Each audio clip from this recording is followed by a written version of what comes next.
शीत ऋतु की रात, दिसंबर का आखिरी दिन। मैं ऑफिस के काम से शहर से दूर एक गांव में गया था। काम के बाद रात को लौटना। गांव का स्टेशन बहुत छोटा और सुनसान है। आखिरी ट्रेन रात 11:45 पर रवाना होगी। मैं गांव की सुनसान सड़क पर चल रहा हूँ। आसपास कोई घर का कोई नामो निशान है। फिर भी मैं दिल में थोड़ा डरा हुआ था। फिर भी मैंने हिम्मत जुटाई और आगे बढ़ना शुरू कर दिया। जैसे जैसे मैं आगे बढ़ता गया, मैं स्टेशन पर पहुंच गया। स्टेशन पर आकर मैं आश्चर्यचकित रह गया। मैंने मन ही मन सोचा कि इस स्टेशन पर कौन सी ट्रेन चलती है। स्टेशन पहुंचकर मुझे एहसास हुआ कि माहौल कितना अजीब है। चारों ओर गहरा सन्नाटा है। स्टेशन पर टिमटिमाते लैंप पोस्ट से पीली रोशनी गिर रही है। चारों ओर कोहरा छाया हुआ है और हल्की ठंडी हवा चल रही है। मैं प्लेटफॉर्म पर एक बेंच पर बैठ गया और मैंने अपनी घड़ी की ओर देखा। रात के 11 बजे और इंतज़ार करना था। मैं बेंच पर बैठकर किताब पढ़ने की कोशिश कर रहा था, लेकिन स्टेशन का सन्नाटा मेरे मन पर एक अनजाना डर बैठा रहा था। मैं बैठ गया और सोचने लगा कि ट्रेन कब आएगी। स्टेशन से जहाँ तक नज़र जा रही है वहाँ तक कोई नज़र नहीं आता। अचानक ऐसा लगा कि दूर से कोहरे के बीच से कोई मेरी ओर आ रहा है। मैं बहुत डर गया था। मेरे हाथ और पैर ठंडे थे। मुझे ऐसा लग रहा है जैसे मैं पत्थर बन गया हूँ। मुझे नहीं पता कि क्या करूं। मैं खड़ा हुआ और चारों ओर देखने की कोशिश की कि कोई वहां है या नहीं।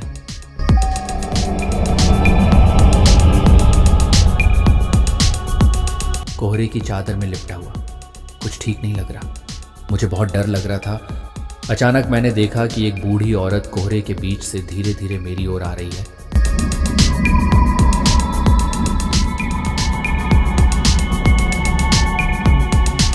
बुढ़िया ने मुझसे कहा, क्या तुम आखिरी ट्रेन का इंतजार कर रहे हो? मैं एक बूढ़े आदमी को देखकर आश्चर्यचकित रह गया। उसके हाथ में एक पुरानी लालटेन। उसके चेहरे पर एक प्रकार की भयानक उदासी छा गई। मैंने कहा, हाँ, मुझे शहर वापस जाने के लिए आखिरी ट्रेन पकड़नी है। बूढ़ा कुछ देर तक चुप खड़ा रहा। फिर उसने धीरे से कहा, इस ट्रेन से मत जाओ, ये जीविकोपार्जन के लिए नहीं है। मैंने चौंक कर उसकी ओर देखा। तुम्हारा मतलब क्या है? कोई और ट्रेन नहीं है, उसे पकड़ना होगा। बूढ़े ने उदास होकर कहा, यह एक अंधेरी दुनिया का रास्ता है। एक बार वहां पहुंचने के बाद पीछे मुड़ना संभव नहीं है। मैंने पूछा, आपका क्या मतलब है? क्या यह एक शापित ट्रेन है? मेरा दिल रुक गया। मेरे मुंह से कोई शब्द नहीं निकला। नहीं, बुढ़िया ने मुझसे कहा, मैंने तुम्हें चेतावनी दी थी। आगे जो होगा उसके लिए तुम जिम्मेदार होगे। उसकी बातें सुनकर मैं अंदर से असहज महसूस कर रहा था, लेकिन मैंने सोचा शायद पागल हूं।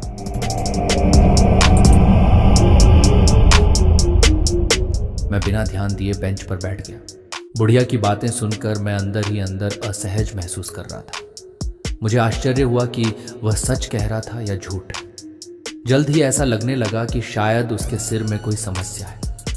मैंने फिर सोचा कि इस स्टेशन पर लोग क्यों नहीं हैं? क्या इसके पीछे कोई रहस्य है? घड़ी में 11:45 है। दूर रेलगाड़ी की सीटी सुनाई दी। स्टेशन का सन्नाटा टूटा। कोहरे के बीच हेडलाइटें चमक रही थी।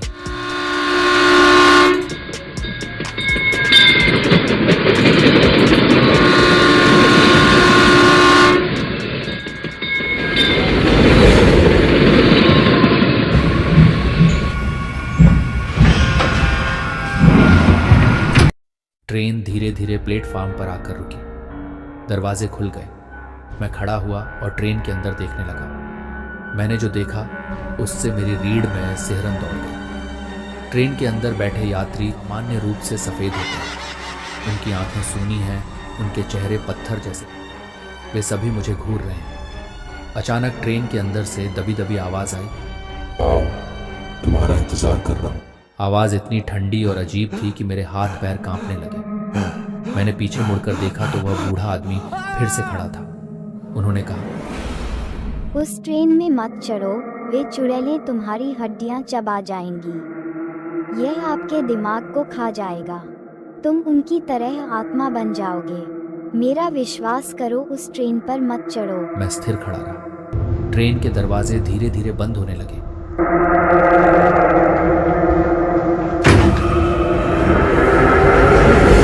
ट्रेन धीरे धीरे प्लेटफॉर्म से निकल गई। मैं मन ही मन बहुत डरा हुआ था। मैं आज बच गया। जब मैं उस ट्रेन में चढ़ गया तो मेरा मरना निश्चित था। ट्रेन धीरे धीरे आगे बढ़ती गई। ट्रेन से सभी अजीब आवाज़ें आ रही थीं। ट्रेन की हेडलाइट्स कोहरे में खो गईं। एक समय तो यह कोहरे में गायब हो गई। मैं अभी भी असमंजस में हूँ। अगली सुबह मैं गांव के लिए निकल गया। मैदान पर अभी भी हल्की धुंध छाई हुई थी। सूरज की हल्की रोशनी उसमें मिलकर एक अजीब जादुई माहौल बना रही थी। हालांकि प्रकृति का यह दृश्य मन को शांति देने वाला है, लेकिन मैं बेचैनी और डर से भारी था। सड़क के दोनों ओर सुनहरे धानों की कतारें, दूर दूर तक ताड़ और नारियल के पेड़ दिखाई दे रहे थे। बीच बीच में कौए की कर्कश आवाज़ और बैलगाड़ी के पहियों की दूर से सुनाई देने वाली आवाज़ वातावरण को और अधिक शांत और गंभीर बना देती थी। मेरा मन बेचैन है। सीने का दर्द हर पल बढ़ता जा रहा था, मानो चारों ओर के सन्नाटे में कोई अदृश्य खतरा छिपा। मैं ज्यों-ज्यों गांव की ओर बढ़ता गया, त्यों-त्यों मुझे यह महसूस होता गया कि इस भय का स्रोत शायद मेरे ही मन की गहराई में छिपा हो। कोई अज्ञात कारण मुझे रोक रहा है। ये डर, ये बेचैनी, क्या यह सिर्फ मेरी कल्पना है या सचमुच कुछ मेरा इंतजार कर रहा है? मैं ये बातें सोच रहा हूँ और गांव की सड़क पर चल रहा हूँ। यह एहसास कि सड़क खत्म नहीं होती, एक तरह का अकेलापन, गांव की सड़क का एकांत, चारों ओर प्रकृति की शांत सुंदरता और निरंतर सैर, ये सब मिलकर एक अलग दुनिया का निर्माण करते हैं। रास्ता खत्म न होने का ये एहसास जीवन में कोई गहरा अर्थ ढूंढने जैसा है।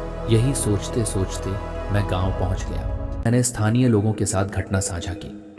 वे मेरी कहानी सुनकर आश्चर्यचकित रह गए। एक बूढ़े आदमी ने कहा, आप बहुत भाग्यशाली हैं कि आप ट्रेन में नहीं चढ़े। कई साल पहले इसी स्टेशन पर एक दुर्घटना हुई थी जिसे हर कोई भूलना चाहता है, और जो लोग उस ट्रेन दुर्घटना में मारे गए वे आज भी हमारे बीच चलते हैं। मैंने पूछा, क्या हादसा है?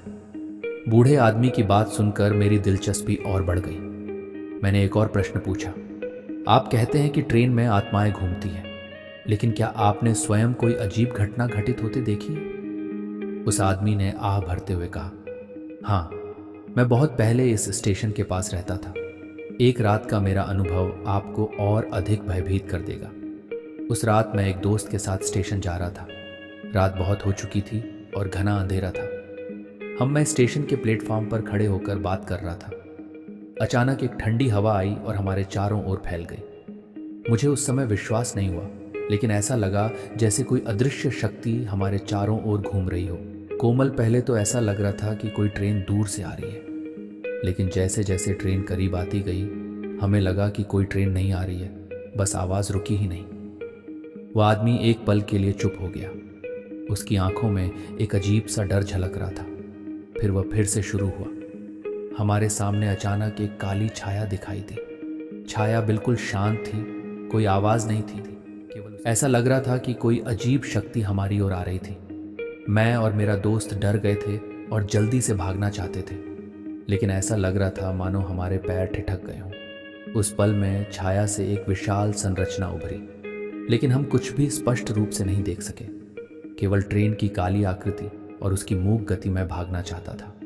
वह आदमी कुछ देर चुप रहा और फिर बोला, जब हम स्टेशन से बाहर आ रहे थे तो हमने देखा कि कोई हमें देख रहा है, लेकिन उसकी आंखों में कोई जान नहीं थी। उस शाम हमें एक ऐसा अनुभव हुआ जिसके बारे में सोचते ही आज भी हमारी छाती धड़कने लगती है। हम जानते थे कि आत्माओं की वह रेलगाड़ी हमारे चारों ओर थी, लेकिन उनकी उपस्थिति को देखने या सुनने का कोई अवसर नहीं था। लेकिन वह भयानक एहसास अभी भी मन में बना हुआ था। उसके बाद वह आदमी कुछ देर तक चुप रहा, मानो अतीत की भयानक यादें उसके दिमाग से निकलना ही नहीं चाहती हूँ। तब मैंने उससे कहा, तो क्या आपको लगता है कि दुर्घटना सचमुच बिना किसी कारण के हुई या कोई अदृश्य शक्ति थी? उस आदमी ने चुटीली मुस्कान के साथ कहा, कई लोग कहते हैं कि ऐसी दुर्घटना केवल एक अदृश्य शक्ति के हाथों हो सकती है। वह शक्ति अभी भी उस स्टेशन पर हो सकती है, हमारे भीतर घूम रही है। कई लोग कहते हैं कि उस ट्रेन के यात्रियों की आत्मा को शांति नहीं मिली है, भले ही वे दुर्घटना के बाद से भूत बने हुए हैं, उनकी कोई रिहाई नहीं हो रही है। कभी कभी खोए हुए यात्रियों की तलाश करते हैं ताकि उन्हें भी उस डर से गुजरते हुए देखा जा सके। उसकी बात सुनकर मैं और भी डर गया। अगर उस ट्रेन की आत्माएं सचमुच हमारे बीच घूमती हैं तो क्या मैं उन्हें कभी ढूंढ पाऊंगा? लेकिन अगर वे कभी मुझसे मिलने आए तो क्या मैं बच सकता हूँ? आप क्या सोचते हैं, कहाँ जाएगी ये भूतिया ट्रेन? ये ट्रेन कौन लेगा? क्या ये ट्रेन कभी नष्ट हो जाएगी या यूं ही विनाश जारी रहेगा?